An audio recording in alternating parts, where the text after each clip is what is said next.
बड़ी खबर इस वक्त नेपाल से मिल रही है, जहां एक भारतीय बस सड़क हादसे का शिकार हो गई है।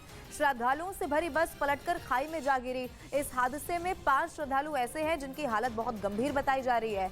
खबरों की माने तो मौनी अमावस्या के मौके पर नेपाल के त्रिवेणी धाम से स्नान कर लौट रहे ये भारतीय श्रद्धालु नवलपरासी के गांव के पास ये बस अनियंत्रित होकर पलट गई। बस में गोरखपुर जिले के करीब 60 से 70 श्रद्धालु सवार थे, जिनमें से 5 ऐसे हैं जिनकी हालत इस वक्त बहुत गंभीर बताई जा रही है। एक ऐसा अजूबा जिसे कोई चमत्कार कह रहा है तो कोई उसे ढोंग और अंधविश्वास बता रहा है। मध्य प्रदेश में छतरपुर के बागेश्वर महाराज इन दिनों इतनी चर्चा में है कि पूरे देश में सिर्फ उनकी ही बात हो रही है। बागेश्वर महाराज धीरेन्द्र शास्त्री लोगों का भूत और भविष्य कैसे जान लेते हैं, ये समझने के लिए आपको बागेश्वर बाबा का दरबार हम दिखाते हैं। अपने इस रहस्य लोक में बागेश्वर महाराज अपने भक्तों के दुख दर्द दूर करने का दावा करते हैं। बोले बागेश्वर धाम सरकार की। हम बीच में कथा छोड़कर भागे ये बोलना बंद कर दें। हमने 7 दिन की कथा की, एक भी व्यक्ति को चुनौती की बात लेकर या लेटर लेकर क्यों नहीं भेजा। बाबा के रहस्य लोक के कितने राज। वो आए, जो हमें प्रेरणा लगेगी वो हम लिखेंगे और जो कलमबद्ध करेंगे वो सत्य निकलेगा। हमें अपने इष्ट पर इतना भरोसा है।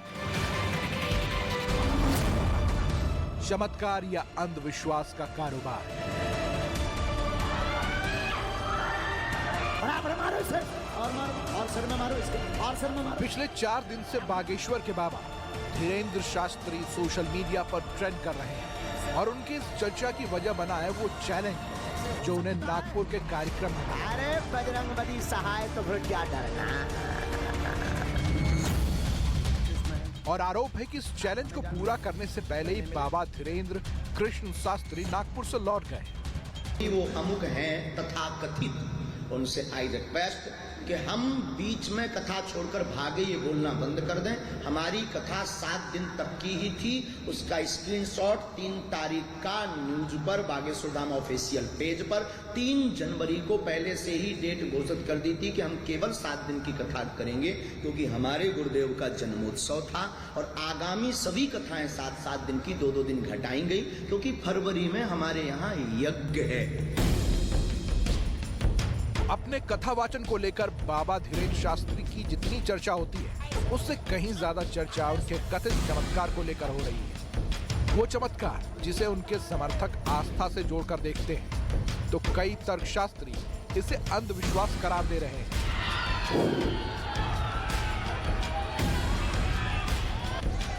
और इसी को लेकर महाराष्ट्र की संस्था अंधश्रद्धा निर्मूलन समिति ने उन्हें खुल्ला चैलेंज कर दिया। चैलेंज ये कि बाबा ये साबित करे कि वो वाकई चमत्कार करते हैं या फिर चमत्कार के नाम पर ठोक। चिंता ना करें, आपके एसपी महोदय भी यहीं बैठे हुए हैं, तो उनकी नजर के सामने हो रहा है। तो हम ये दावे के साथ नहीं, हम ईश्वर पर भरोसे के साथ कहते हैं, हमें अपने इष्ट पर भरोसा है। शक्तियां होती है, उसका प्रत्यक्ष प्रमाण बागेश्वर बालाजी का दिव्य दरबार। हमने 7 दिन की कथा की, एक भी व्यक्ति को चुनौती की बात लेकर या लेटर लेकर क्यों नहीं भेजा। इसका मतलब वह भगोड़ा और वह छोटी मानसिकता के लोग हैं। बाबा बागेश्वर दावा करते हैं कि उनके दरबार में आने वाला कोई भी खाली हाथ नहीं जाता। वो अपने दरबार में किसी भी अनजान व्यक्ति को बुलाते हैं और जब तक वो उनके पास पहुंचता है उससे पहले ही बाबा उस आदमी का नाम पता एक पर्चे पर लिख देते हैं। इतना ही नहीं, पंडित धीरेन्द्र कृष्ण शास्त्री उस आदमी की परेशानियों को भी बताने का दावा करते हैं और अपने कथित चमत्कार के दम पर परेशानियों को दूर करने का भी दावा करते हैं। मुट्ठी बांध लो, आप भी नारियल एक तरफ रख दो। सारा विवाद इसी को लेकर तर्क की कसौटी पर कसकर सवाल ये पूछे जा रहे हैं, बाबा ये सब कैसे करते हैं?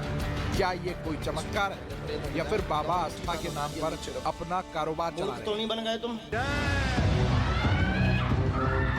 आज हनुमान जी के दरबार को आप अंधविश्वास फैलाने की बात कर रहे हैं, कल हमारे कलावा को आप अंधविश्वास कह दोगे, परसों हमारे माता पिता को मानने के लिए आप अंधविश्वास कह दोगे।